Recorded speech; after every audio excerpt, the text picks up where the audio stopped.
Hello मंडळी, तर आज आपण बनवणार आहोत एक व्हेजिटेबल राईस.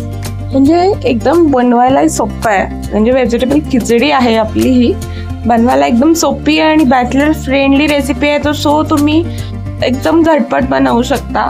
तर पहिलं काय केलंय, कढईमध्ये आपण तेल टाकलेलं आहे. तेलमध्ये जिरं, मोहरी, कांदा टाकलेला आहे. त्याच्यानंतर कढीपत्ता टाकलेला आहे. तो मस्तपैकी आपण मऊ करून घ्यायचा आहे. त्याला असा गोल्डन रंग येईपर्यंत परतत राहायचं आहे.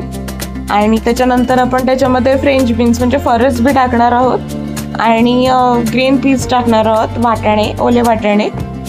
तर तुम्ही तुमच्या आवडीनुसार भाज्या टाकू शकता. आणि नंतर आपण गाजर टाकलेला. तर आपल्याला जे आवडतील भाज्या त्या आपण ह्याच्यामध्ये टाकू शकतो. मस्तपैकी एकदम वेजी पुलाव करू शकतो, म्हणजे वेजी खिचडी करू शकतो.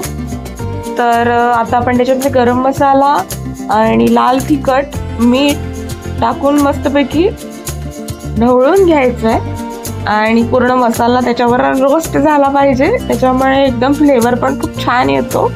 आता आपण धुवून घेतलेली मसूर डाळ आणि तांदूळ घेतलेला आहे, तो थोडा वेळ ठेवायचा. म्हणजे तो असा सुका सुका होतो आणि परतायला सुद्धा व्यवस्थित होतो. त्याच्यामुळे तो धुतल्यानंतर थोडा वेळ ठेवायचा, असा 10-15 मिनटं वगैरे. आणि मस्तपैकी परतून घ्यायचा त्याच्यामध्ये थोडा वेळ. आणि थोडं कोमट पाणी टाकून आपण वरनं गार्निशिंग करायचं कोथिंबीरचं. आणि 10 ते 15 मिनटं किंवा 15 ते 20 मिनटं मस्तपैकी स्टीम घ्यायचे, जोपर्यंत तो पूर्ण असं शिजत नाही. आणि आपला भात रेडी झालेला आहे.